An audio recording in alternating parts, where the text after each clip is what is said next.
All right, I'll let Danny take it from there and we'll get rolling. Ready? Yeah. Welcome to Controlling the Zone with Danny Healy and Kyle Wilson. What's going on, Kyle? Not much, man. I'm excited. Obviously, I'm not a pitching guy, and we've got a pitching guy on today, very, very knowledgeable one at that, and someone that I've played against too in the ACC. So it's pretty cool. So I'm excited to learn a little bit more about the opposite side of the ball. No doubt. So today's guest, one of the more respected pitching guys in the baseball community.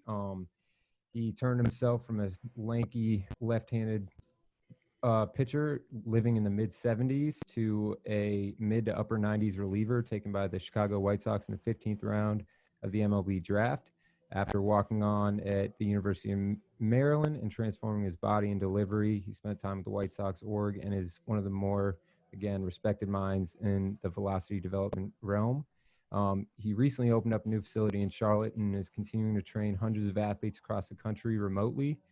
We're super excited to have this guest on the show. Welcome to Controlling the Zone, Ben Brewster. Yeah, I appreciate you guys for having me. Excited to be here. Excited to learn today, man. So I think you're in a very unique situation as a guy still chasing the dream to some extent. You just got hip surgery. So we have a lot of pro guys that come in here and train, and they do some lessons on the side, but usually the training side takes precedent. So for you, do you ever struggle finding balance between training all the athletes you work with and making sure your body's prepared? Yeah. So when we first started Tread 5 years ago, my business partner and I, at that point, it was my first year of pro ball. And so Tread basically, it evolved as, almost by accident. So, we kind of talked about my pitching log online, like all those years before. When I was 15 years old, I basically started posting on these forums, and I created these goals for myself when I was throwing like 70, 73 miles an hour, saying I'd play pro baseball one day. And I basically tracked that my entire high school and college career, from high school throwing 73 to walking on at Maryland.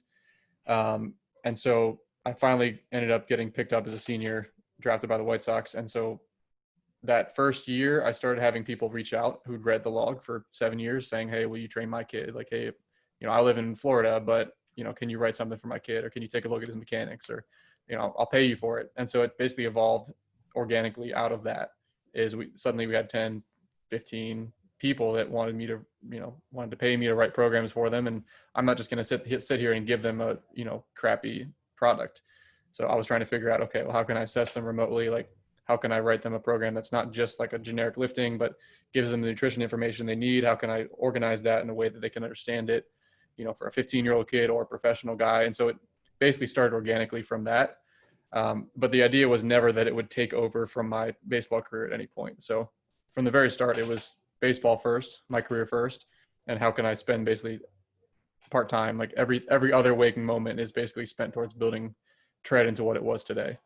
But I'm still very aware at this point, like I'm 4 years out from, being, professionally employed by a team. I've had back injuries, knee injuries, hip surgery. I had elbow surgery in 2017. I only threw like 91, 95 with the White Sox. So that's only more recently that I was able to have some of those velo unlocks that you mentioned. So I'm a funky lefty, so I'm still very much interested in pursuing the dream. I've always felt like it's a long shot from the very start, but it's no longer a shot now than it was when I was throwing 70. So there's crazier things that have happened than a, 28, 29-year-old signing, especially if I can get up to, 98 plus again and get healthy. So I keep that the primary focus. I make sure I get my sleep recovery. What's unique about our situation is that my training almost becomes like the research and development.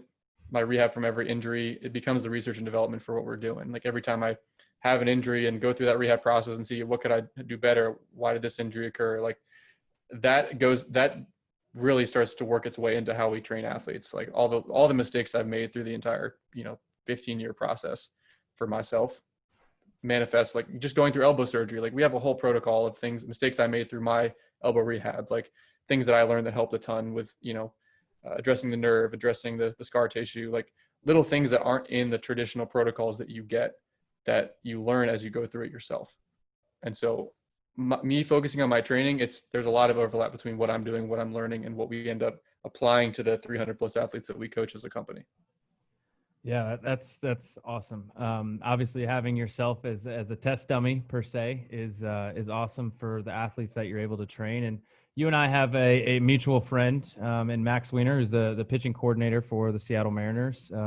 When I first reached out to you, you explained a little bit about your all's relationship, which is kind of crazy that I believe it or not, you trained Max when he was in college trying to make that velo jump to get to the next level. Yeah, so Max is an interesting case. I believe that was his last year of baseball.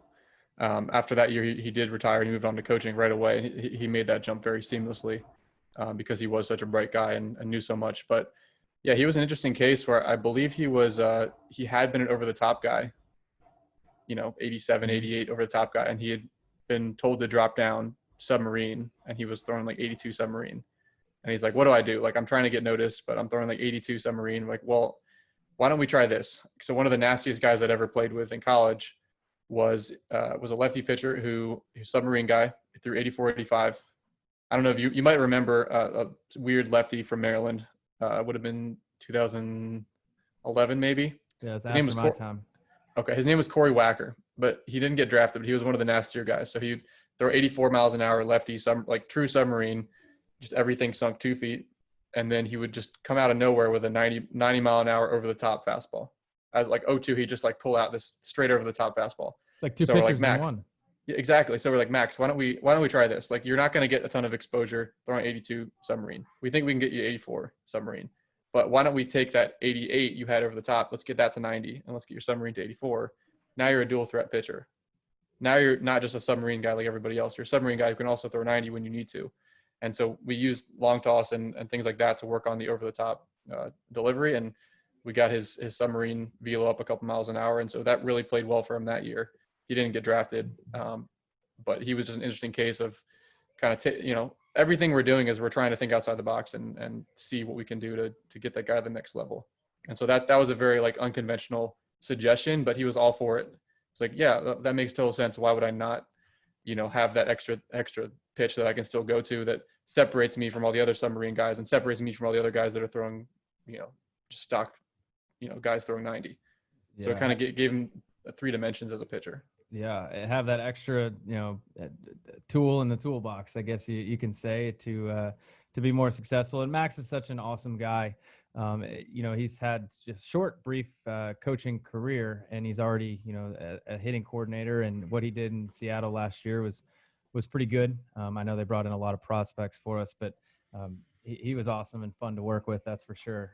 You talk about, potentially making a comeback and all of your, injuries and I guess hardships you've had to overcome. If you're kind of like that testing dummy, but if you were to get back into professional baseball, thoughts on contraction and kind of what's going on as of late, with the talks about contraction happen, cutting down teams in the minor leagues. It's certainly not going to be easy, but I'm curious what your thoughts are on what you've been hearing and kind of how that all is going to play out. Yeah, I wouldn't say I predicted this, but you just look at what's happening where, guys drafted in rounds 20 through 40 nothing is invested in them. Teams make it very clear that they don't care much at all about them. They get cut after 1 to 2 years unless they're the 1 or 2 guys per draft class per organization that just really shine. So it's been clear for a long time that organizations don't value those guys. They're not willing to pay them more than, roughly minimum wage unless they have a massive monster offseason and come back throwing 97 or come back as a hitter, just a completely different player.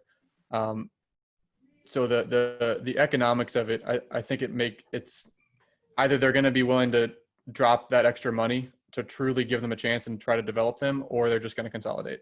And if you've kind of observed how MLB organizations run, like they're not a charity case. Like they're very much looking at this as a bottom line thing. And so if they think that those prospects potential is, less than a fraction of a percent of ever contributing at the big league level, they're just going to consolidate. Unfortunately, because I think if they really invested those resources in, proper training, nutrition development, actually following up with guys through the off season more than they do. The off season is really that key window to be developing. In season is more like, showing what you did in the off season on the field. I know at least when I played, like the off season, you were pretty much totally ignored. Yep. And so if you happen to have a good trainer back home, or you happen to know what you're doing, or something clicked, like it was great. And they were great. They're happy when you came back and you were an improved player. But most guys, you know, they didn't necessarily have the best plan on their own. They didn't necessarily have like some super knowledgeable coach back home. They might have a facility they could train at, but a lot of guys needed a little bit more guidance than they got. And I know that's improving with a lot of organizations. But I just think most organizations are not willing to really invest in developing players as much as we would like. So I think I saw this coming, and a lot of people saw this coming, and I won't be surprised if they just cut the draft in half, unfortunately. But by the same token, the guys who do get drafted are going to probably be invested in much more heavily. Hopefully they won't have any excuse not to pay those guys at that point. And then from there, the independent leagues are going to get significantly more competitive, because now you have another 1,000 guys a year that are going to be flooding into the independent leagues. And so hopefully those start to rise up as a legitimate, I don't know, competitor, but a legitimate kind of system that has a little bit more value than it's seen today. And they're going to be heavily scouted. And I think it will, boost the independent leagues from a competitive standpoint, from a scouting standpoint. So I'll follow up with that. If you get an opportunity to come back and it's signing with an indie ball team, knowing that they're going to go to contraction and you're going to get a better opportunity, than you would as if you're playing in 2020 or 2019, do you make that jump? Yeah. I mean, my philosophy is that once you're with a team, I know it doesn't sound great, but once you're with a team, it's a little bit harder to develop when you have a bunch of hands on you and you're getting all these conflicting ideas and you're expected to perform week to week in scrimmages, games, whatever. I'm personally not going to look to try out and sign unless I feel like I'm very, very close to big league ready. Feeling like having hip pinching and throwing 92, 94, like doesn't do anybody any good, even if an indie ball team wants to take me. But throwing 97 to 100, throwing 2 pitches for strikes, then if you get taken, you have a legitimate shot. So I'm not in the process of like signing and having a 2% chance. Like if I'm going to sign, I would want to be very ready, and it'd be, like a Robert Stock type story where you're given a legitimate shot from the start, and they see you as having and again, at my age, you have to, you're not going to get signed at 28 plus if you're throwing 92, like haven't played in 5 years. So that's my route, is being a hard throwing lefty who can be close to big league ready and get a year of AA or AAA under my belt, do well. And then from there, anything can happen. Some people might say that's a long shot. Maybe it is, but that's very much my goal. I know my body's capable of doing that if I can get my hip healthy, get my body healthy. So, my career is basically just one big experiment. It's one big trial and error experiment. It's like, hey, here's the frame I was given. Like, here's the genetics I was given. Like, let's see what it can tolerate from a velocity standpoint. Let's see like how well I can improve all my pitches, command. Like everything is like the video game player where you're like, the goal is to just max out every single dial. And so it's like, okay, what do I need to do to max out this dial? Well, like, let's figure out the training approaches. Let's figure out the nutrition approach. Like, that was always my approach, is like, I don't know anything. I'm going to try to figure out like, what do I need to do? And so it's basically like a checklist. It's like, check as many boxes as you possibly can in your preparation. Like a mechanic who's evaluating a car and like trying to figure out what's wrong with the car, how he can like soup up the car for the next race. It's like, there's maybe 200 check boxes. Like, I'm going to look at every single one. And if it's not exactly where it needs to be, what can I do to optimize that? And so that's kind of the approach that we take with all our athletes as well, is you first need a very global assessment that looks at everything. You can't just look at their strength numbers. You can't just look at their power numbers. You can't just look at their mechanics as a whole. You got to look at everything, because it all interacts with itself and with everything else. No, I think like it's been really cool, because I've followed you, especially on Twitter for a long time, and seeing how it's almost like you've hacked the capabilities of the human body in terms of like the tilt of the shoulders, all the little checks, like to get 1%, 1 mile an hour better at a time over time. I'm curious, kind of a 2-part question. We'll get deeper into the mechanics later, but did you always have a passion for the way the body moves, or kinesiology? And with that deep of an understanding of the way the body moves, do you ever struggle to make quick adjustments in competition, or you think it's helped you a ton getting your certifications and training other athletes? So first off, I think it would have been an easier path for me had I not been so obsessed with the body and like trying to figure it out myself. Like if I had a mentor who said like, I made so many mistakes through my own journey because I didn't have a mentor. And so I had to learn these lessons myself, which probably made me a better coach for other athletes down the road, but I ended up having to take a much longer path to get there. Like first 4 years in high school, like I made very little progress. I went from like 73 to 85 and like was hurt 12 times. It's like, that should have been like 9 months of progress. I gained like 15 pounds in 4 years and like, was barely a walk on. And like, so on the one hand, I didn't make very quick progress because I didn't have a mentor. On the other hand, I learned so much more about the process, having to go through it myself and learn for myself. So it's kind of a double-edged sword on that end. What was the other piece to the question? So basically, with how much that you understand about the way the body moves and stuff like that, sometimes I know I'm guilty of when I work with guys, some of the cues that I share with the guys I work with don't apply to me in the way that my body moves. Do you ever feel like you struggle to make adjustments when you're actually pitching yourself, or do you think that you can make adjustments really quick on the fly because of your understanding? I think I have better body awareness than most. So I feel like I do a pretty good job of making the immediate adjustments. It's sometimes hard to communicate those adjustments to other players because I can't feel what they're feeling.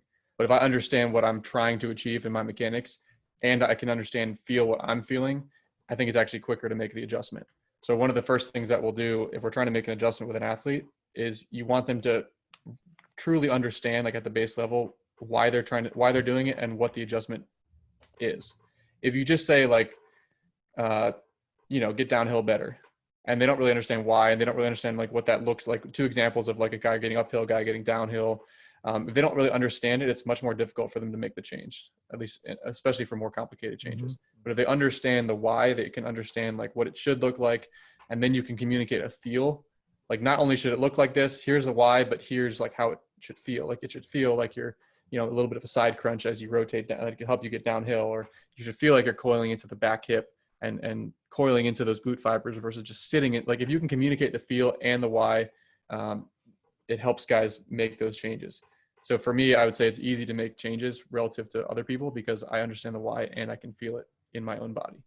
Yeah. That makes sense. But at the same time, like you said, what cues I might be working on are completely different from somebody else. So like we see, we're training 300 plus guys right now. They all have different issues. Most of those issues are different than my issues or than our other coaches' issues. And so sometimes you have to, make an educated leap as to what you're going to give a guy because you haven't experienced it yourself, but you've worked with other athletes like that guy. So I have like very anteverted hips. Like I'm a kind of an internally rotated guy. Very good internal rotation, like terrible external rotation in my hips. And so the way I throw is very different than how, certain athletes that we coach throw. Like Justin Verlander has the complete opposite type of hips from me. So I can't really like communicate those feels to a guy like that.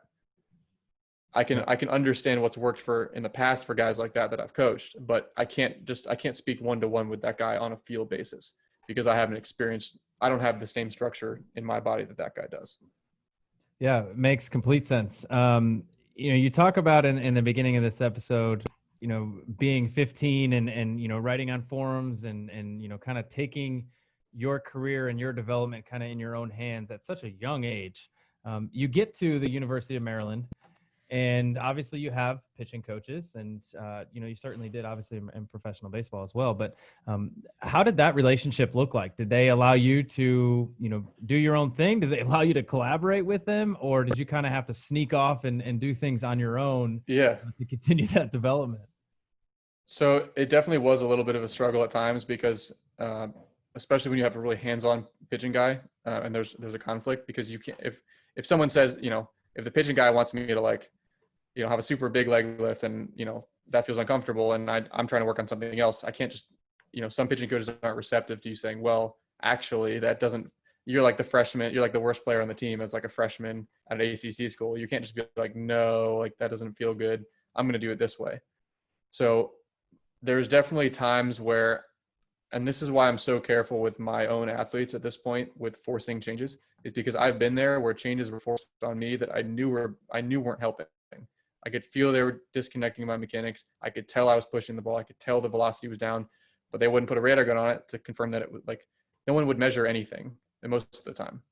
So, now when I make a change, especially if a guy's like, oh, it doesn't feel that comfortable, even if he says it feels great, I'm trying to get a measurement on that to make sure it's really helping or at least not hurting before I move on with that change, especially pro guys, because I've been there so often where I can just tell this is not a mechanical change or tweak that I need to be doing, or I can just tell, like, you'll have very rigid coaches where it's like 10 throws at 40 feet, 10 throws at 60 feet, 20 throws at 75 feet. And you're like just on this super regimented program that just doesn't make any, like, when that guy was an athlete, he would have hated that. Why is he's now a coach? Why is he implementing a program like that? He would have hated to have that kind of restriction in his freedom to throw and, adjust things based on how his arm and mechanics felt. So I definitely struggle with that at certain times as I, got a little bit later in college. As an upperclassman, you're not dealing with that nearly as much. I had a pitching coach at that time who was a little bit more hands-off, open-minded. And so that was when I really felt like I took off, is because I was so in tune with what I was doing and testing. I was tweaking and testing things all the time, trying to see what worked, what didn't. And so having a hands-off pitching coach for me was actually one of the best things. Having someone that if I needed a suggestion or I wanted a set of eyes, I could ask and he would give it, but it wasn't forcing changes just based on his, personal philosophy. It was much more like you said, you noticed that like my mechanics are kind of like every little thing is tweaked and refined and it's a little weird and different. That didn't happen just by design. Like that wasn't me trying to have my mechanics look like a certain way. That was thousands of iterations and like split testing stuff. Like, oh, I'm going to test my hands here versus here, and I'm going to see what works better. So now I'm doing this. And then like a month later, I'm going to test keeping my pelvis closed a little bit longer and counter rotating a little bit more versus starting here and see what happens. And like, oh, I'm throwing 30 feet further when I do this. I'm staying closed longer. Great. So like my mechanics kind of like shifted over time towards what was more efficient because I was like micro split testing little things here and there. And so I was on, our program at college, but I was very, very aware of what I was doing day to day. So I was long tossing, but I wasn't just long tossing. Like I had an intent about what I was doing. I was testing different things about my mechanics. I was trying to repeat the throw as smoothly as possible. I was paying attention to the outcome of the throw. Did that one carry or did it just kind of die? Was my arm on time? Did my arm take over the throw or did I let the throw kind of unfold as fluidly as possible? So I would say like the awareness to what I was doing was very high because I wasn't able to use radar feedback. Like I wasn't able to do weight balls. We weren't getting biomechanical analysis. Like it was much more, I had to be just so aware of what I was doing to see what worked and what didn't to make any progress in that environment. Because it was kind of just the traditional, like we're going to go out to the field, throw, like come in, do PFPs, throw a bullpen twice a week. Like it was very just kind of traditional a lot of the time. And so I personally think it's crazy that I gained 10 miles an hour from freshman year to senior year of college with like no radar feedback ever, like no video analysis ever. And it was all just trying to constantly make things more efficient and using the feedback of catch play as my feedback.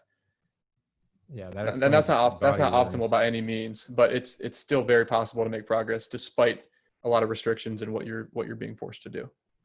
Yeah, and I think taking ownership of your process is a huge part of it. And that was some of my frustration in college is just the selective hands-on pitching coach where it's kind of if you're going good, they say stay there. And if you have a bad outing, it's like, okay, well, you really can't spin a breaking ball. So I think that's the issue. And they're just sitting dead red on 91 center cut. But yeah, I had to sneak off to the cages to do, at the time, it was velocity plus arm care.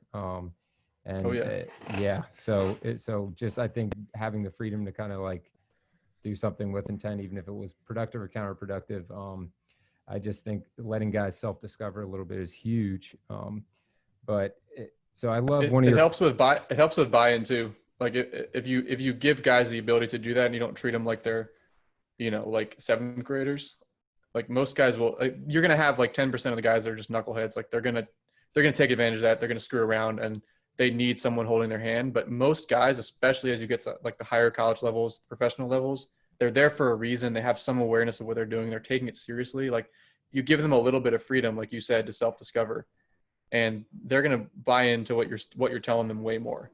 I know that the best pitching coach I ever had with the White Sox was the most open-minded guy. Everyone loved him because he wasn't just rigid in his ways. He understood everybody was different. He treated them differently, and he was there to give suggestions. And he was, I'm here to give suggestions if you need it. I'm not going to force a change. You know your body. Maybe that's not the way you coach like a 10-year-old who has no idea what his body's doing. But, I had the body awareness. I had a process, or at least, theories of what I needed to work on. And so I just needed someone to kind of go back and forth with and shoot ideas with. And so that's how I interpret my role as a coach with our guys is I'm here to help. I'm here to give you ideas. You're going to test them, give me feedback back. How's it feeling? What are the numbers? What's the data? And then we're going to come up together with a plan. So I've never thought of it as like a hierarchy. It's more like a collaborative relationship. And I think, again, that's why the buy-in for our guys is so high, because we're not telling them that like, it's not top down. We're literally just sharing ideas back and forth, and they can tell that like we're on kind of the same playing field. Yeah, no doubt. And we talked to Steve Johnson of Leg Kick Nation last week, and he had a quote that really resonated with me. It's if guys can't take ownership of their process, they're not going to take ownership of their failure. So it's easy to have that scapegoat if he made me do it that way. Right. So one of your quotes I love: elite athletes are elite compensators. So it's kind of a fine line, because the radar gun is king in the game. And if you have a guy like Carter Capps who has some absolute funk to it, but maybe really exposing his shoulder or elbow to injury, would you still address some of those, I guess, compensation patterns if a guy has crazy high power output, or does it take kind of an injury or nosediving performance for you to address that? So I would say in general, the higher the level of the athlete, the more careful I am with making major changes to their patterns, because that could be and often is a reason why they got to that level in the first place. So it'd be very easy to pick on like an MLB guy whose arm timing is terrible, or whatever. You could pick out a lot of big leaguers who have major flaws, but at the same time, that could be a reason why they're there. And so, now you suddenly get their arm here at landing and they lose their cutter, or they lose their ability to locate their fastball. You altered that subtle balance and that subtle timing that they've been practicing for tens of thousands of reps. And sometimes it just clicks in perfectly because they're such good athletes, and they're like, it just maps right into their mechanics and they don't miss a beat. But a lot of times if I'm making a change, especially with a big league guy or pro guy, we're much more careful about it. We'll suggest a change, make sure they're open to it, make sure they understand, why it's limiting them. Then from there, we'll develop, one or two drills, or we'll incorporate something. We'll split test it. We'll say like, hey, how does this feel? We'll get some velocity numbers on it relative. So it doesn't have to be a max effort day. It could be like a 70% day. Throw 10 this way, your old way, throw 10 this new way. Let's look at the numbers after, see if there was any difference. Maybe there's a huge difference. Maybe there's no difference. Maybe it's a negative. And so that just helps kind of ease our way into deciding to make a change or not. We'll usually check to make sure their off speed isn't totally screwed up as well. So I'm much more like cautious, like a guy like Carter Capps throwing 100 miles an hour and super nasty. Granted, he's been hurt a lot. So maybe at a certain point, you might want to take a look and see if there's something that can be done. But like, I'd be pretty careful about that, because I don't want to take that guy from 99 to 93. And now he's not the guy that he originally was, but he's healthy. Like it's a fine line. Yeah. And honestly, that's the trick of working with these elite movers and these elite athletes, right? I mean, everybody said, and we talked about this earlier on another podcast, that everybody's like, oh, it's always, so easy to coach these big leaguers because they already, have a lot of stuff figured out. And I go on the opposite and say it's really hard, because you don't want to introduce something and then have them lose their cutter, like you mentioned, or Right. lose their fastball, or now they're wound up on the DL, and they're, obviously not as beneficial to the organization. So it is tricky. But getting into, you mentioned it earlier, like a global assessment when it comes to assessing the pitchers that you have. I'm curious, we run a facility here. We assess all of our athletes, but we don't do it from a remote standpoint. So how do you go about assessing your athletes, pitchers, when they're in a remote setting, and verify that stuff is extremely accurate? I can imagine it's probably pretty difficult. Yeah. So it's about 90% the same as how we would do it if we did get them in person. The only thing we can't do are the hands-on tests. So, for example, a shoulder total arc of motion test where we're there stabilizing the shoulder joint and taking them to that end range. That has to be, them taking their teammate or their buddy or whatever. So basically, we'll take them through all these tests, and there's very specific instructions for each test. What camera angle? So let's say ankle dorsiflexion test. It's like find a wall, set up a camera at 90-degree angle. Get your toe about 3 inches away from the wall. Keep your heel on the ground. Let's see how far your knee can travel over the toe. Keep backing up a half inch each time until you get to your limit. Flip around and do the other side. And so it's like that times 30 different assessments. And we're basically taking a head to toe, every joint in the body. What do we think the range of motion that they need? What type of stability do they need? And so we've come up with what assessments we think are relevant, and 90% of them can be done remotely. So we can still get, ankle dorsiflexion, inversion, eversion. We can get tibial motion. We can get hip extension, flexion, internal rotation, external rotation, T-spine extension rotation. We can look at their posture just as if they're standing right in front of us, front view, side view, turn around 360 degrees. We can still see all these things like how their scaps move, overhead, shoulder flexion, elbow extension. We're looking for joint laxity, hyperextension. How do their wrists move? Wrist extension from the side, wrist flexion from the side, pronation, supination. Like we can still see all these things: cervical test, lateral flexion, cervical rotation. Think about it. You have an athlete in person doing these tests in front of you. Like, how many of them do you actually need to physically be there versus if you were just like Zoom calling in? Most of them you just need them to be doing the test right, and you being there just helps them do the test right. But most of them aren't actually hands-on tests unless you're doing like a next level medical assessment on a guy. If a guy's injured and he needs a medical assessment, which I'm not qualified to do anyway, then you definitely need to get hands-on. And so then we refer out, and we have somewhat of a building network around the country with medical professionals that we can refer guys to if they get to that point. But you can get about 90% of the way there and still get a pretty good idea and pretty thorough remotely. Yeah, that's awesome. Now, so if I'm a client, I have I don't, but if I had a 16-year-old kid, do you do like video analysis as well? Or is it purely, we're training at Tread Athletics and it's the full global assessment first, and then we can go on to building you a program, i.e., looking at their in-game pitching mechanics videos and then developing, velocity training protocols? Or is it vary just per athlete and their needs?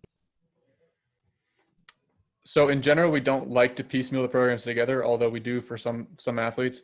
What we found in the past is that when we just give an athlete like a throwing program, he's like, oh, I just want a throwing program. Then they end up doing some terrible lifting program or not following a nutrition plan. And so they don't gain weight when they needed to gain weight, or they injure themselves doing half squats versus doing our lifting.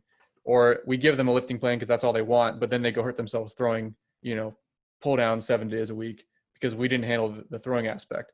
So we saw this enough that we're like, okay, we need to just handle every aspect unless it's some special case, like the kid's in college and literally isn't allowed to. We want to handle the whole training process, nutrition, weightlifting, correctives, the throwing programming, the mechanical analysis. Like, let's handle everything. And we can, assign the athlete to a specific coach who understands all aspects versus so much gets lost in translation. I mean, even at the pro level, like you'll have the trainer understands the training side, but then there's not a communication, or there's a little bit of a communication lapse often with the pitching guy. Yep. And then there's a little bit of a communication lapse between the pitching guy and the strength coach. And so all these things matter, but we found that if you can get a coach who kind of understands all of them, then he can see how all the pieces fit together. Like, okay, you're having some elbow issues. We're going to not do any forearm work in the weight room this week. But like, how often does that message not get relayed from the pitching coach to the strength coach that, hey, he's having some forearm tightness. Let's not do farmer's walks this week, or let's not do heavy deadlifts. Let's modify that. Like, that's just a very, very subtle example of how those things interact, and the messages just get lost in translation, especially at the college and high school level. But if it's happening at the pro level, if that's kind of the norm in most cases, it's definitely happening at every other level. Yeah, 100%. Just me talking from the hitting side, when you talk about mechanics or just the way our body moves, using the strength coach to facilitate a message and draw parallels is so important when it comes to a player, making a change. And I remember last year, I'm not going to say the player's name, but our strength coach, got him to move more effectively in his negative move. And it was just relaying information in terms of how he executes his deadlift, and then apply that to, hitting in the box. And we, I call it tag team. And we made a huge change that unlocked a lot of things for him. So it's the same thing on the pitching side. So I love what you said there. Yeah, and there's tons of mechanical issues that can have some part of the plan can be addressed in the weight room. It doesn't mean that you need to try to perfectly mimic their delivery or anything in the weight room. But if a guy's struggling to learn how to kind of hinge into his back leg, like there's a lot of medicine ball drills that you can do that are going to reinforce that position, reinforce that pattern. There's a lot of mobility and correctives that you can do to maybe open up some hip internal rotation if that guy's struggling with that aspect, or just learn to dissociate his hips from his torso. Like there's a lot of things you can do if the two are working together. So the pitching coach shouldn't be tasked with doing all of that himself. There needs to be a collaboration. And it's difficult running a company like this because we're asking our coaches to be pitching coaches, strength coaches, know enough about nutrition to manage that aspect, be biomechanics experts. Like it's difficult to be an expert in everything. And so for us, the ongoing challenge will be continuing education and being able to put all this stuff into, being able to on-ramp a coach, a hungry 24-year-old kid, like smart kid, be able to on-ramp him in 6 months and get him to where he's at that level that he can really, understand all these different aspects.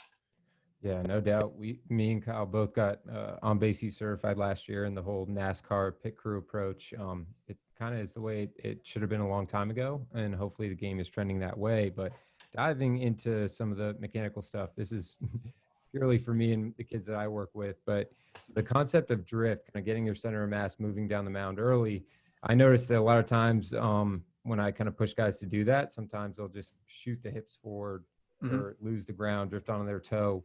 Do you ever struggle or notice a similar thing with some of your athletes? And is there any fix or cue you tend to give for that? Yeah. Have you seen the TRX drift drill that I posted about? Yeah, the over the head, and then you kind of fall out. Yeah. So you don't have to go over the head. That's how I like to do rhythm.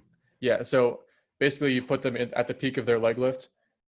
And I like to kind of communicate like, okay, if you're just standing and you have a certain base of support, like you can lean a little bit to one side without falling over, and then you can lean like a little bit to that side. You have a certain range in which you can stand and be balanced.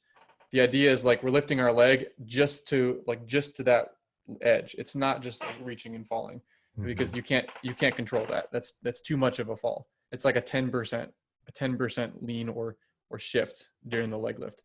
And so most athletes, when you tell them they need to be thinking about it, they do like 50%. Because they're like, oh, I need to like move forward for my first move. And so the very first thing is shoot forward and just reach the hip. The problem when you reach the hip is that you give up that the available range of motion in the back hip. You give up all that abduction. When you reach the hip like that, you've already given up all that range in the back hip. So there's nothing you can do from that position to actually produce any lateral force into the ground. But if you can hold off on that until you've shifted your weight a little bit, now you can get into your back leg and actually have that go somewhere. Jacob deGrom is, obvious example. He's like a very extreme example of that weight shift. But so many guys struggle with just reaching the hip that we have to like actively cue them not to do that. Show them the TRX drift drill, like back them off to like, no, literally like 10%. Like your peak leg lift shouldn't be this. It should be like keep your shoulders level, like 10% lean into your leg lift. And then they start to get that feeling because they can pause themselves at that peak position, and then they can just let go and feel how it flows into the rest of the throw. And that was my rationale in coming up with that drill. Is like I did Hershiser drills like in college, like plenty of coaches tried to show us, teach how to use your back leg. I've never seen it work for anybody. I'm sure there's examples of like the Hershiser drill working, but because you basically just like statically put yourself in that that drive position, but you have no context of how to get in or get out of that position dynamically. But the TRX drill, you see how to get into it. You can pause there, feel it, and then you can literally just get out of it. You just drop the band and finish the throw. So it literally lets you like almost go through the proper patterns in slow motion and learn it in a very controlled way. I love that, and I have seen that video, and it's in my bookmarks, so I'll have to. we have a whole like 5-minute breakdown of like how to actually do like an instructional video, so I can send that to you after this. I know I posted like a 30-second thing to Twitter, just like a preview, but we have a whole like how to actually do the drill start to finish video as well. Love that. Yeah, I'd love to get that from you. So going into kind of hip anatomy, and you talked about how you have really good internal rotation in your back hip, not as good of external rotation. Favorite article that you've done was kind of comparing like your Fernando Rodney, some of the guys similar, I guess, to the way you move versus maybe a Verlander, someone who can hold that external rotation in the back hip, back knee longer. So would you say that the majority of guys are more designed to hold external, or do you notice like a pretty even split with that? So let me share my screen because I think it'll help people understand if they haven't read the article. What you're talking about. Mm-hmm. So you're basically talking about, I'll just play this in full speed. Yep. Okay, so Fernando Rodney, he's the internal rotation dominant guy. You can think of it as like knee to knee. Mm-hmm. A lot of like Korean or Japanese pitchers throw this way. That's kind of that's the norm style there. Hip structure is somewhat genetic, so it makes sense. Like, you know, I don't have the population numbers or whatever, but I would imagine a lot of Korean pitchers have great internal rotation if you were to measure it on a table, and less external rotation. But that allows him to get this very internally rotated, like knee to knee position, and keep that front leg closed very long. And then Justin Verlander, we have a coach who used to work at a facility that Justin Verlander went to one time, and he watched his assessment, and he literally had like 5 degrees, maybe he said less than 10 degrees of internal rotation. So really, really poor internal rotation, almost none. And so you can kind of see that as he goes through his delivery. Mm-hmm. Is that his hips want to be here as he's doing his linear move towards the plate. His back hip is here, and his front leg starts to reach open. His pelvis stays closed, but his hip position as he's moving forward is like this, whereas Fernando Rodney's is like this as he's moving forward. So both of them similarly keep the pelvis relatively closed as they're moving forward. It's just, what are the legs doing from there? Mm-hmm. What position are the legs from there? And so Verlander has that vertical shin position you're talking about, and Fernando Rodney has that like early hip internal rotation position, the knee to knee position.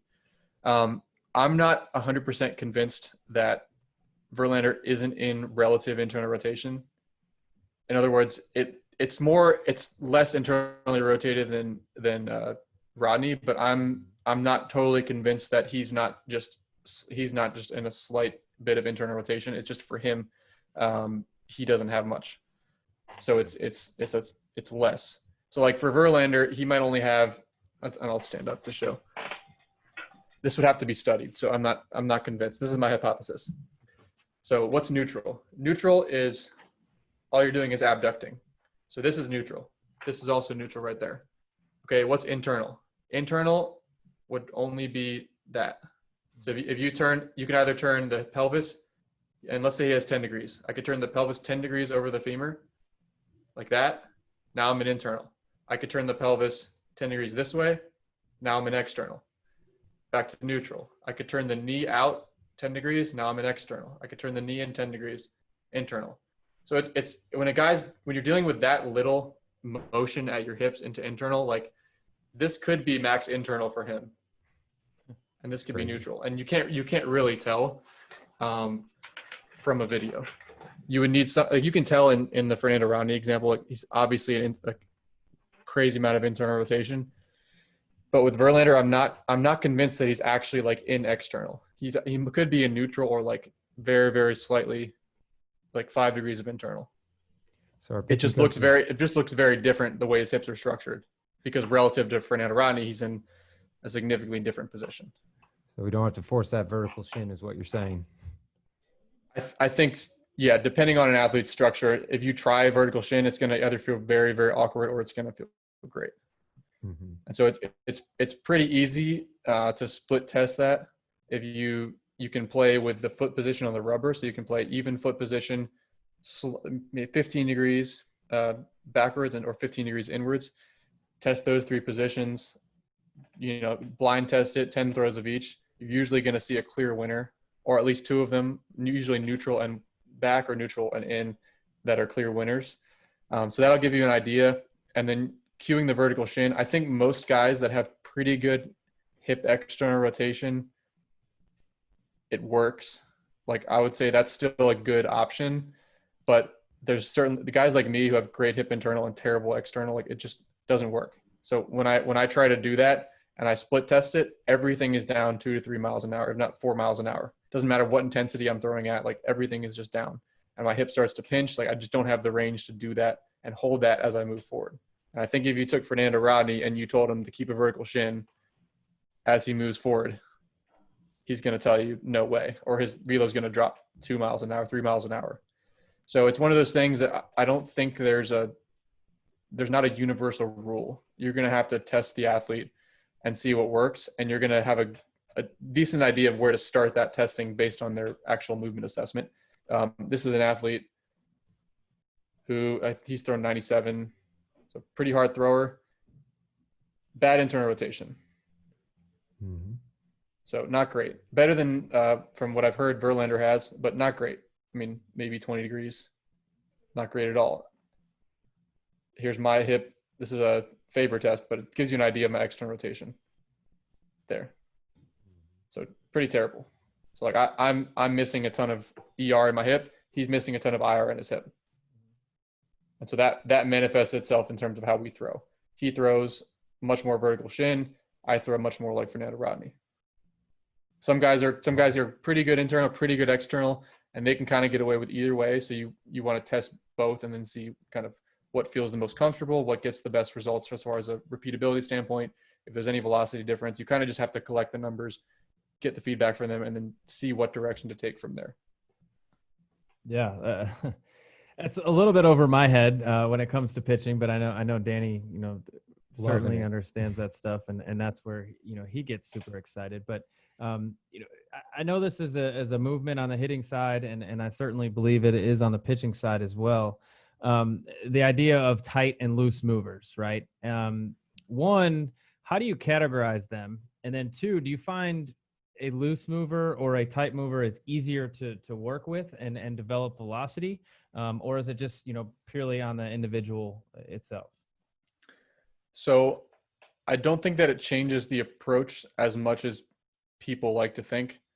It's going to change how their body displays movement on the mound and in medicine ball throws. Like a loose mover is going to display greater degrees of hip shoulder separation, for example, versus a tight mover might have 20 degrees of separation, but still find a way to throw very hard because they can close that gap quicker.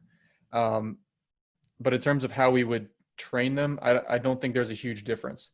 Now, if you're dealing with somebody who has extreme like hypermobility, congenital laxity, then that's somewhat of an injury risk. And so we will do additional like proprioceptive drills, like awareness drills, isometric holds, things like that. So if we're dealing with a guy like let's say we have a kid that comes to us 12 years old and he's got like 20 degrees of hyperextension. Like I don't really have any hyperextension, maybe like a degree, but let's say his arm's like down here. That is something where we will kind of change the training approach based upon that. And we'll give him some kind of awareness isometric drills at terminal elbow extension so that he's not slamming his arm into hyperextension at ball release, or he's not doing push-ups where he's just jamming into elbow hyperextension, or chin-ups where he's just falling into full elbow hyperextension. But you can tell me your approach to that. Like how do you train guys differently if they're a loose or tight mover? Because I think it's not. We're certainly not going to need to work on as much mobility with the loose movers in general. But they still typically have one or two areas that have kind of compensated for that. Like they have a ton of mobility in their shoulder, but then they have like the worst scap like wing you've ever seen, or they have like a ton of separation, but then they have like some sort of tissue restriction, like in whatever they develop like some very, very dense or dysfunctional points as kind of compensations for that hypermobility they have elsewhere. Yeah, no, I think from a hitting side for me, and I'll just use the younger athletes at case in point. We've always been told from the hitting side, we got to load our hands and we got to, that separation, that rubber band stretch from the front foot to the hands, and players that have it ingrained. But I was working with a kid the other day, and he does not have much mobility whatsoever. So that move, instead of being able to load back, it now pushes out, and that's going to create a lot of problems. So it's just kind of like informing him of how his body moves, and it's okay that you are not super flexible. Like, we don't Right. need to pound that in. Let's work with what we have. And then on the flip side, a guy that's a really, really loose mover, doing certain things with their hips and or their back foot placement, just so they can feel themselves get into their rear glute a little bit more effectively, and maybe not so much of a counter turn, which obviously from a hitting side, we're super reactive, and the easier and more simpler we can make our moves, the easier it's going to be when it comes to timing and repeatability. So I think it just goes into telling players, who they are, so they have an understanding of who they are, and then, building that, the mechanics and the timing portion, into that. So you're right. Like, to me, from a hitting side, I'm still going to approach it the same way, but they have to have an understanding of, kind of the way their body moves, and understand that it's okay if we're not super flexible. It's not a bad Will thing. you use like MLB, like hitting comps? Like, you'll say like, okay, your comp, like, this is the swing we kind of want to compare you to, and then give them a guy who's a similar type of mover to them, so that they can kind of see like, hey, I don't need to be Josh Donaldson. Like, I can be like Albert Pujols or whatever. Like, will you use comps to kind of illustrate those points to guys? Yeah, absolutely. Obviously Mike Trout, historically, it seems like a real tight mover. And you can identify those guys and just kind of their swing mechanics. But yeah, 2 years ago, 3 years ago, when Donaldson came out with that video, and I'm like, oh my gosh, not only from a youth standpoint, but everybody's trying to Right. mimic that. And if we're a tight mover, like, good luck, because Right. it's just no one, they're not as hypermobile as Right. he It's is. like Tim Lincecum saying, like, everyone tried to throw like Tim Lincecum like 10 years ago. Mhm. And I mean, because I was on the forums, and like everybody was trying to throw like Tim Lincecum. And most of the time it was a total failure, unless you're like Trevor Bauer, and then it works because you have great mobility. And so you can imitate some of those positions and the timing and the sequencing. But yeah, it's just one of those things, like, you got to be careful who you're imitating or what patterns you're trying to emulate, because it's not like there's not one set of high level hitting mechanics. There's not one set of high level pitching mechanics. There's thousands of different examples at the big league level of each. And so it's being able to find what are the highest performing individuals that you can reasonably attribute, like, they have like mechanical efficiency, like the 5'9" guys who throw 100, like, pretty good chance they have close to the most efficient mechanics you can imagine for their body type. And so you need to be very careful in terms of like who you emulate or who you try to match a guy's mechanics or comp them to. You can't comp a 5'8" kid's mechanics to Aroldis Chapman at 6'4". Like, you just got to be very careful. You can't comp a guy with hip IR issues to a guy who has an MLB guy that has the opposite type of hips, or a tight mover or a slow mover. We do like to give most of our guys like an MLB comp, but we're very careful about telling them who they should kind of look up to or emulate for whatever issue they're dealing with. Yeah, and correct me if I'm wrong, from the pitching side. I know from us on the hitting side, when I do a comp, I'm not comping their full entire swing. Right.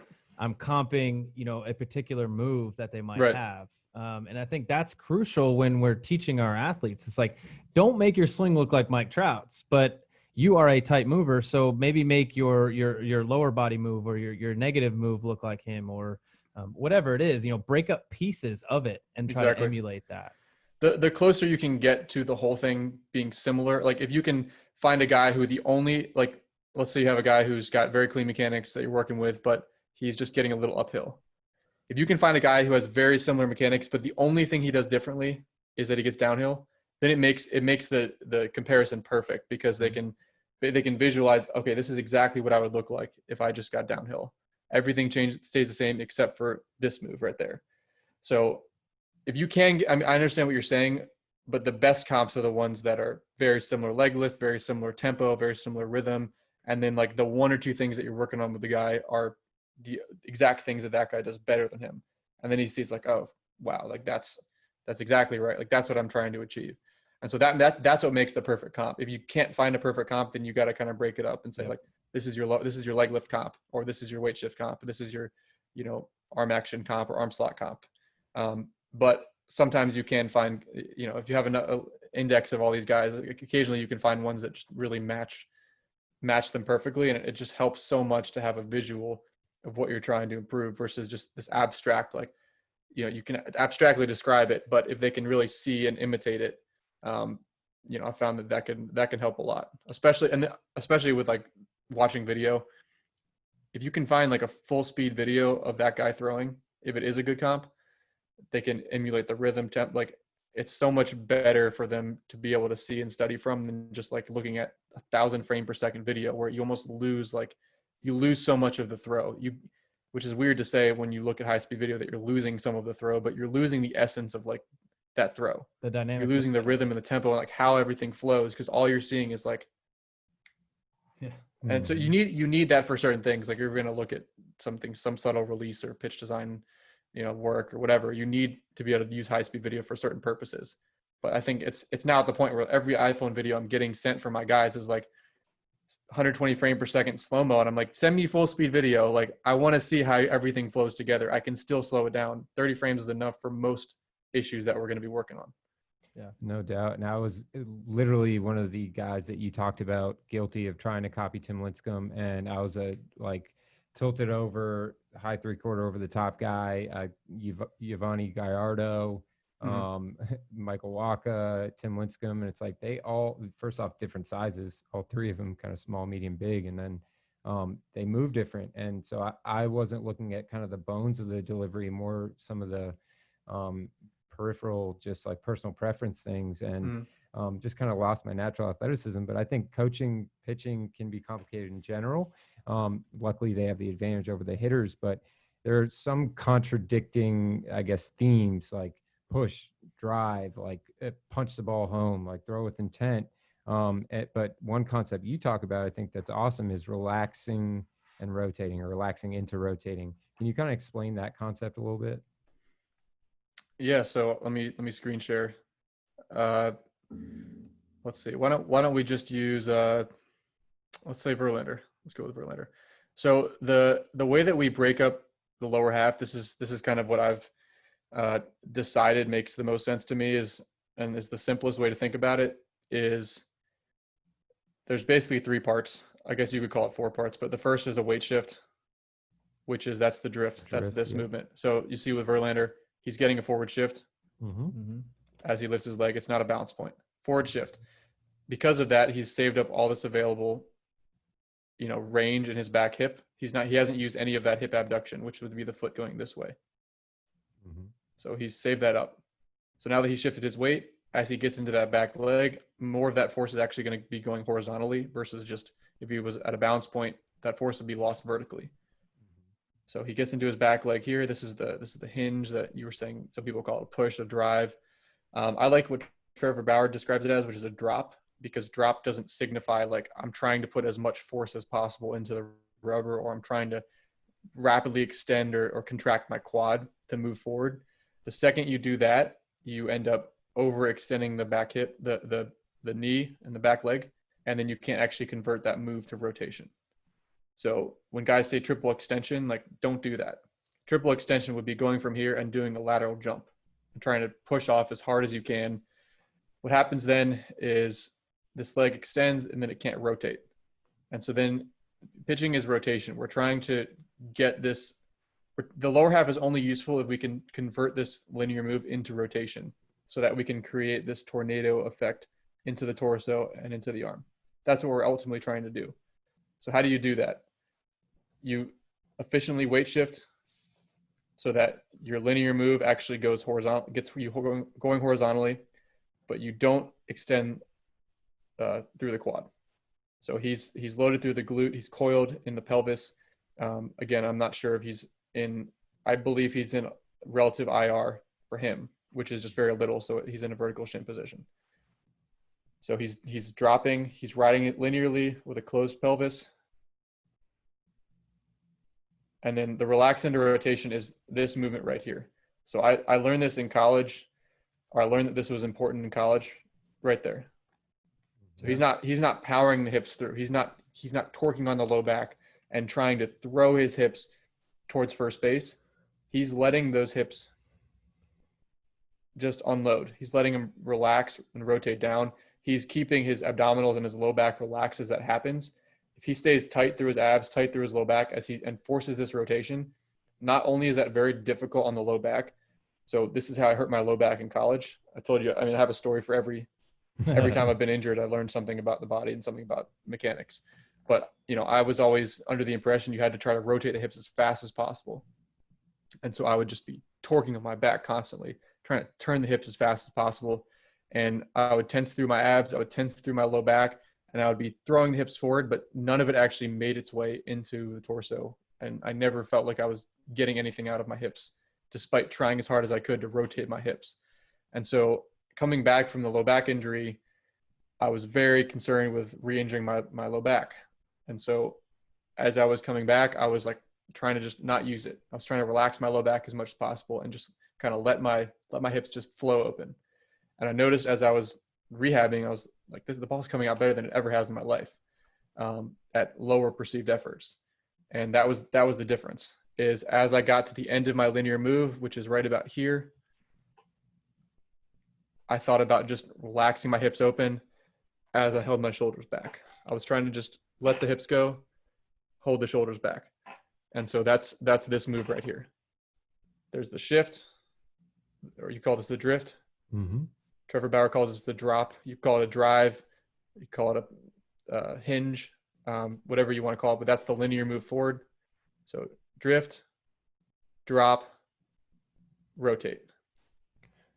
And so I like thinking of it as relax into rotation, because then you don't have guys muscle up that hip rotation. You just have them think about relaxing the hips open into landing while holding the upper half back. And then it just becomes, now you've created an unload that can actually, it's converted that linear move into rotation.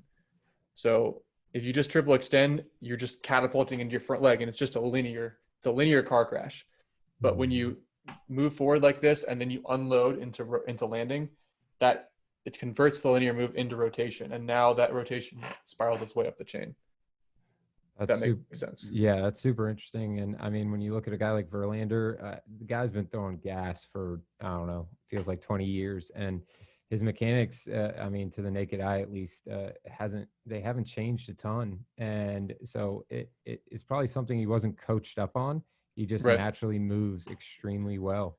I mean, I don't know if you have any background knowledge from your guy that worked with JV or was around that team, but I assume he's kind of thrown the way he's thrown since he's thrown hard in the first place.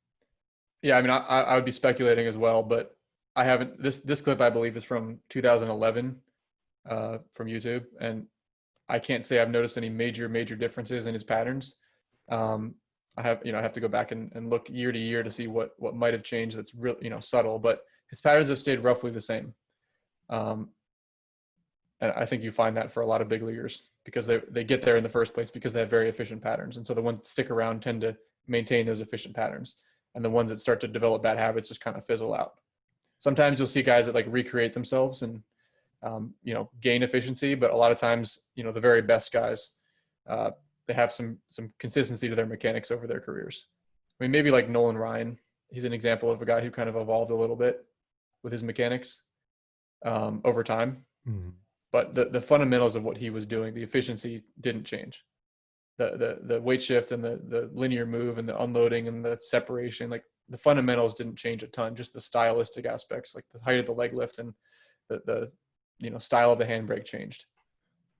It's kind of topical now. KBO baseball is all over the web. It's kind of the only thing we can watch. So read an article that you posted about the differences between Korean pitchers and U.S. born pitchers in terms of, I think it was the Korean pitchers tended to have more external rotation at foot plant, but the U.S. pitchers achieved more max external rotation. So to my naked eye, I see it looks like American guys tend to break their hands later. Is it safe to say that as a whole, the U.S. guys have quicker arms?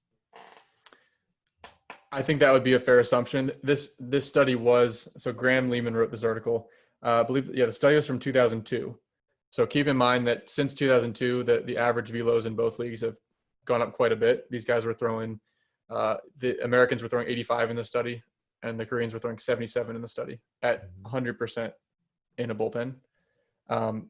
just for context, these aren't necessarily the same types of pitchers who are throwing now. But to your point, the Americans were throwing, their arm wasn't all the way up. They were more like here at landing, and they were creating more layback at max layback, whereas the Koreans were already pretty much in that high cock position and not creating as much layback as they actually rotated.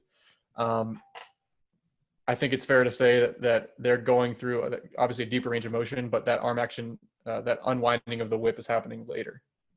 So I don't think they had an arm speed measurement in the study, but given the 7 mile an hour difference and given that info, I would be comfortable in assuming that. Yeah, it makes sense. So you talk about having a beginner's mindset is a healthy thing for young professionals. Have you ever had moments where you thought you had it completely figured out, or you always been, intellectually curious when it comes to, your development? So I've gotten to points where I felt like, at least in my mechanics, like I'm at a good place, like let's not mess anything up, or like I've built enough strength. Let's not, like, I don't need to add strength at this point. Like, I've been at points where for me personally, I'm in maintenance mode and I'm trying to just stay healthy and groove that.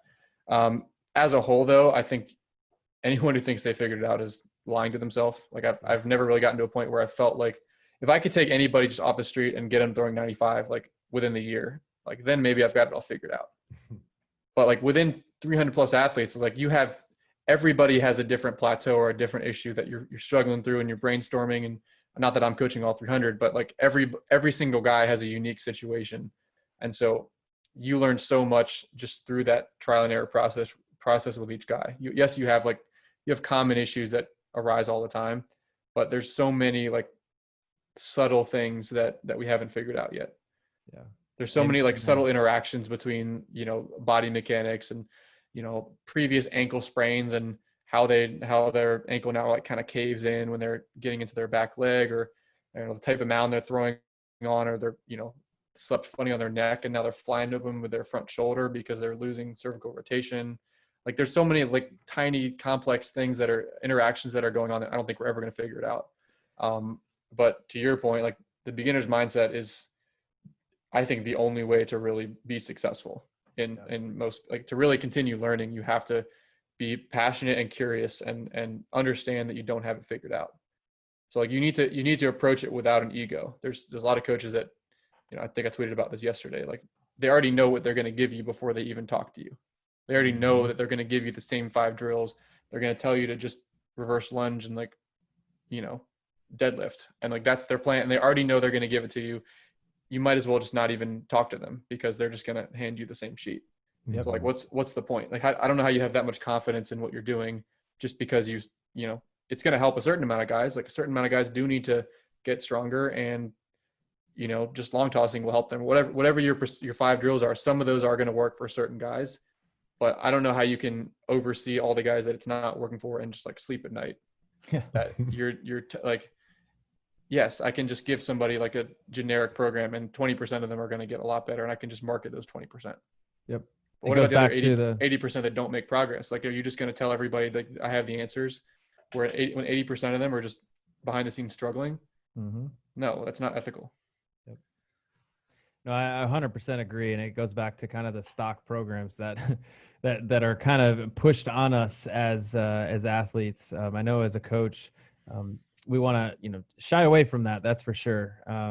And to go back to your point too, when it comes to mechanics, I mean, that's the mechanical side, but what about the mental side and how each kid is completely different in their thought processes and in their development. And just because someone's at a professional level doesn't mean that they have it figured out in their thought processes either. For sure. So it's a game of give and take and constant growth, which is huge. And I love that you share those commonalities with Danny and I, and then with a lot of other coaches that we had conversations with, which is awesome. I got one question from the hitting side. You may or may not be able to speak to it, but you're a very, very bright, articulate guy. Know how the body moves, but and I'm sure you've been asked this question before, but what are some commonalities you see in the pitching delivery that might help us on the hitting side, or parallels that we can draw?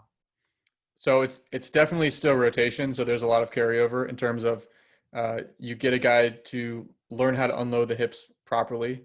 So the planes are different. The planes of that rotation are slightly different, but it's a similar hinge and load into the back leg. There's not really that prolonged linear move like pitchers have. It's more of kind of that hinge and then unload, hinge and unload, and it's in a different plane for hitters. But you will see a ton of carryover. The guys who can hit bombs are also the guys who throw gas and vice versa, assuming that their arm action and upper half has the mobility to do so. Sometimes you'll have a hitter who hit bombs, but he can't throw hard, but 100% of the time it's because he has an arm action deficiency, or he's just been bench pressing for 10 years and he's got really tight pecs and he can't get his arm back. But aside from that, if he has a reasonably efficient arm action, like there's a lot of carryover between those two things, because both require learning how to use the pelvis properly. Like Bryce Harper is a great example. He can throw 100 from the outfield and he can hit balls 500 feet. Yep. If you break down his outfield throws and his swing, and you look at the actions of the back leg and the hip rotation, it's very, very similar. It's just the angle, the plane of that rotation is a little bit different, but it's a very similar position. He's an internal rotation type guy with how he loads his hips, by the way. So it's similar with hitters as well, in terms of like what positions and angles your hips are going to have to get into. I can't say that super confidently as far as like, I don't know if like a certain hitting mechanic is like more effective, but I will say you see a guy like Harper hit and then you watch him throw and it's the same fundamental load and unload action happening in the lower half.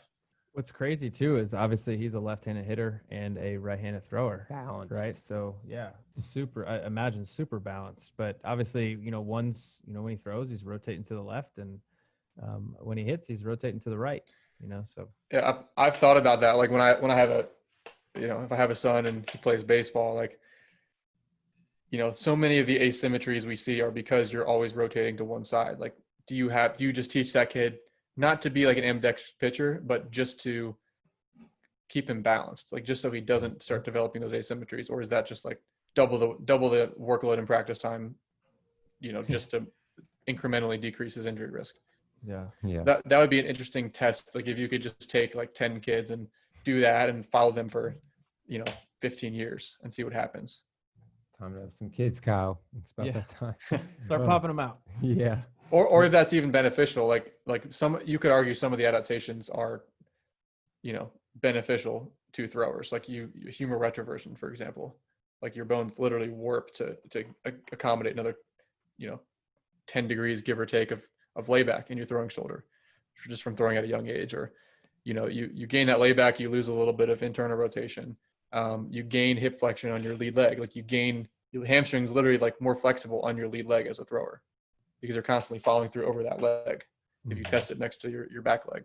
So some of the asymmetries are potentially beneficial, and then some, if you let them get like way too out of hand, obviously you're going to be dealing with some injury issues. No doubt. So I think I like to consider myself similar to you in that I tried to take ownership of my process. Didn't probably do the right research or look in the right places for the answers all the time, but I tried to be a perfectionist, and the answer a lot of times was to work harder. And there was a finite number of bullets and arm care exercise you could do. I know that I overtrained at various points in my career. It's tough. We want our guys to get after it, but smart, in a smart way. So is overtraining a big thing that you have to talk out of guys? Is it something that you run into a lot in the pitching side?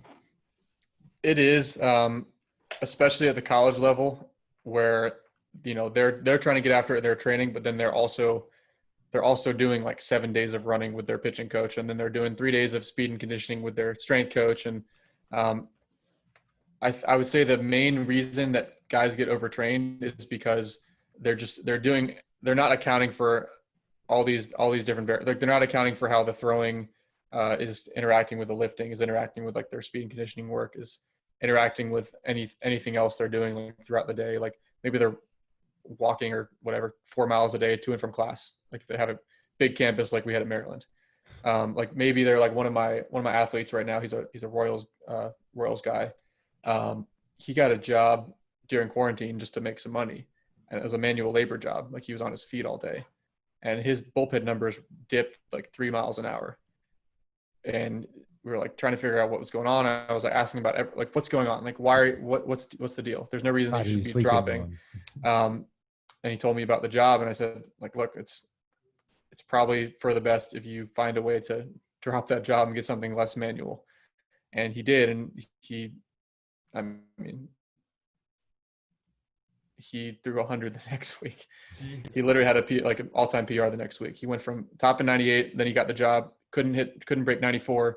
Then we really focused on recovery. He was sleeping 12 hours a night. 2 weeks later, he hit 100 for the first time ever in a bullpen. So wow. It can be a big deal. I mean, that's an extreme example because, it's an extreme example, but you see it all the time. Guys are, especially the hyper committed guys. Like I have a guy who's literally like told me he was staying up till 3 a.m. doing like arm action drills. I'm like, what are you doing? Like, I understand you're committed, and I've been there because I had to learn this lesson the hard way, but you're just like, you can't sleep because you're trying to figure out what can I do to get better. And so you're just like beating your head against the wall, trying to, like in college, I was literally like going to the locker room at 11 p.m. at night, like doing dry reps some nights. Cause I was just like, I had to figure out something. Like I needed to just keep pushing. But you eventually realize that's counterproductive some of the time. Sometimes you can have a breakthrough and make it work for a certain amount of time, but generally your body will start giving you signs if you're overdoing it. You're gonna sleep like crap. Your lifting numbers are gonna go down. Your arm's gonna feel dead. Like you're gonna be getting signs from your body. One reason I don't like guys taking too much caffeine is because they use it as a Band-Aid for that. They use it to mask poor recovery habits or just ignore how their body's feeling. Like, oh, I'm just gonna take like another scoop of pre-workout today and like get through it. But ultimately that, like, I try to limit guys to 2 days a week of pre-workout and a scoop. Like if you can do that, like that's enough. Like you won't build up a sensitivity to it. Like we'll be able to tell if your recovery habits are poor. You can't just like brute force your way through poor recovery habits forever. And sometimes I try to explain to guys, like sometimes the thing that will get you to your goals the fastest today is to do nothing. As crazy as that sounds, like sometimes you're in an overtrained state, and like what's going to get you from here to your ultimate goal, the best thing you can do today sometimes is nothing. Yeah. Sometimes it's don't do anything and sleep an extra 2 hours. And it's very hard for some guys to understand that. No doubt. I think that's definitely a battle a lot of guys deal with on the pitching side. And one last thing I really wanted to touch on. So you did an awesome breakdown of Jordan Hicks pre-TJ, post-TJ delivery. As a guy who's dealt with elbow issues and stuff, are there any cues or drill sets or changes that you have an idea that they may have implemented to make him move so differently? Or is it something where you saw red flags before his surgery and you knew he had to change stuff? So I don't know anything specific about his, his trainers or his coaches or his situation as far as like what he's cueing. Just for people who didn't see that, I can share the screen and just kind of play those two really quickly. Drastic differences. Yeah, because I saw this and, all the comments were like, oh, such a beautiful delivery. But, I mean, really, they already had decided it was a beautiful delivery because they remembered him being like this. Mm-hmm. And the throw just like guy. he just uncorks. Like as soon as his pelvis goes, it's just a tornado up the chain and very efficient. And then this was the throw that I picked out here. So you liked his delivery before? Yes. Oh. And obviously that's probably a bad rep. Mm-hmm. Especially that first one. But the main point of the breakdown was he gets very, very much into his quad and onto his toe here. Yeah. Mm-hmm. And if you look at his position here, it's much more of that vertical shin like we were talking about and in the heel. So, I mean, it's a pretty drastic difference. Not like he won't be able to make that. I mean, it's going to be an easy adjustment for him. He's thrown like that in the past. But the point is that it's very, very common to see compensations post-surgery, especially because you've just taken a long time off from throwing. You have all sorts of, changes in how your body maybe can deal with the stress of throwing. And so a lot of times it's from guys being rushed back too soon. But sometimes it's just a compensation the body is kind of developing or creating as it, let's just say his ligament here. Let's say his arm is just like a little bit tentative, but it's subconscious. He doesn't realize it. He's not in pain, but his arm is just trying to take a little bit of stress off the medial elbow. So maybe it starts to rise up a little bit. You see the elbow climbs up above the level of the shoulders right there. Starts using his tricep a hair more to accelerate the ball versus letting the arm spiral out in plane and whip through, right?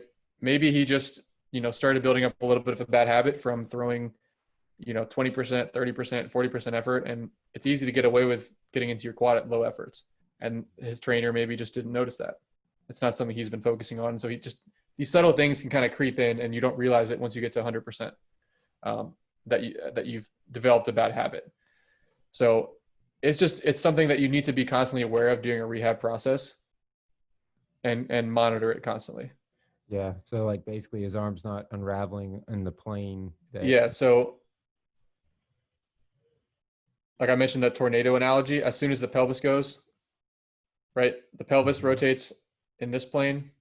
Now the torso is rotating in that plane. Now the arm sinks right into that same plane. It unravels up the chain. You can see the wrist, the fingers, the ball, the elbow, the shoulder. These are all in a straight line. Right here, he's getting linear. And when guys get linear, they end up doing kind of a forward flexing action into release. The arm becomes a catapult versus a whip.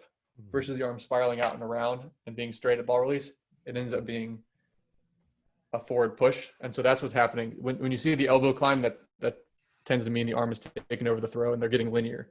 And so he's forward flexing the trunk into release. That's this action right here. Bowing.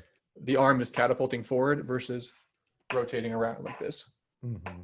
So that's the main difference. And it starts, in a lot of cases, it starts with the quad. I don't know if he could still manage to rotate well despite being in the quad, but in this case, he's doing both things wrong. I suspect it's from getting into his quad early. A lot of times what you'll see is guys get into the toe, their heel comes up early, they're using their quad to move forward, and then it ends up creating this linear finish. Yeah. So you see his front leg doesn't brace well, his back knee shoots forward into ball release. Mm-hmm. So the back knee kicks forward as the abs kick in. Everything just becomes this linear forward crunch versus this tight rotation and whip action. Super common. I mean, I have a big leaguer I'm working with who came back last year and he was down like 4 miles an hour from where he had been pre-surgery. And, there was nothing like major wrong in his rehab. Like he got pain free but the problem was he had built up some subtle compensations. Like we looked at his mechanics pre-surgery when he was throwing 97 plus, post-surgery he was throwing 93, and like you can start to pick out just like this. It wasn't the same exact issues, but you can start to pick out like 1, 2, 3, 4, like little things that are no longer as efficient as they were pre-surgery. So you don't necessarily know if it's a protective mechanism, like his arm didn't want to handle the stress, and so it started to like push a little bit, or if it's more just like he was away from throwing for a while and didn't realize he was building up some habits through that extended rehab. But yeah, I mean, super common for guys to come back from a surgery and not just instantly be the pitcher they used to be. They need time to figure out, like, clean up those compensations. That's an awesome breakdown in like layman's terms, I guess, like to the RI watching the screen. It's like his torso is trying to go east and west and his arm's trying to go north and south, and they're just not synced up, but might need to shoot that to Mr. Hicks. I honestly think he'll be fine. It's not like a critique of him. It's not like he's a good enough athlete. Like he's probably gonna have a coach just mention that one time. He'll flip the switch. Yeah. Mm-hmm. Or he'll get in a game and he'll just flip the switch. He'll remember how he used to throw. Sometimes guys don't, but I think if you looked at a lot of big leaguers that had TJ and you were to like go look at one of their like 10 months out bullpens, I bet you're going to find a lot of compensations, but they clean those up by the time they actually get in games. Yeah, makes sense. And a lot of what you just talked about is something we, from the hitting side, are huge in. They get that vertical shin angle, knee out over the toe. They get quad dominant. They lose their posterior chain. They get really pushy. They get spinny. Like a lot of issues come, from that. And it's as simple as just, for me, from a hitting side, queuing someone up to, push their heel into the ground. And a lot of times it cleans up, some movement deficiencies and allows for their barrel path to work, their direction to work, and their power to shoot up too. So, and then it also allows from a, obviously from a hitting standpoint, we are reactionary, and it allows them to, have a little bit more adjustability. So I love, as I'm hearing you talk about all this stuff, I love just trying to draw the parallels to hitting. Back to the question I had asked earlier, Right. there is a lot when we talk about moving. But Ben, I want to wrap this up, man. You've been so gracious of your time. We certainly appreciate you going on these deep dives with us.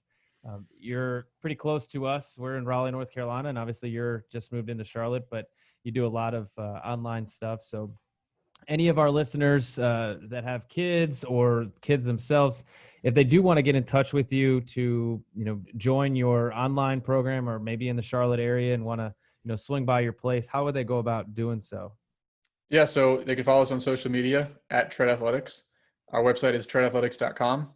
They can obviously hop on a call, shoot us an email. We do, one-time mechanical analyses. That's how a lot of athletes end up working with us, is we break down their mechanics, and that's its own service. But a lot of athletes say, oh, this is good stuff, and then they ultimately want to train remotely with us. Some athletes will come in person and do an in-person assessment. So there's a lot of different options, but I would say the first step would just be follow us on social media. We put out about 99% of our stuff for free. We're just about learning, transparency, helping people. So for all 300 plus athletes we work with remotely, I mean, there's thousands of people that, they just download our, free products and read our articles. And that's totally fine. We're trying to further the game and, become better coaches ourselves and just figure this thing out along the way. Well, I took a ton of notes and really appreciate your time, Ben. I really did learn a lot. And so now I can help grow the game with our players in our area and impart some of the wisdom that you were gracious to share. So we appreciate it. Yeah, you guys are welcome to come check out the facility sometime. And if I'm in your neck of the woods, I'll definitely hit you guys up. Yeah, hit us up, man. Thanks again. Awesome. And if we're out there, I'm definitely going to hit you up and swing by and, talk some shop a little bit more. It's obviously a lot easier to do in person. So thank you very much, man. Awesome, guys. I appreciate it. Absolutely.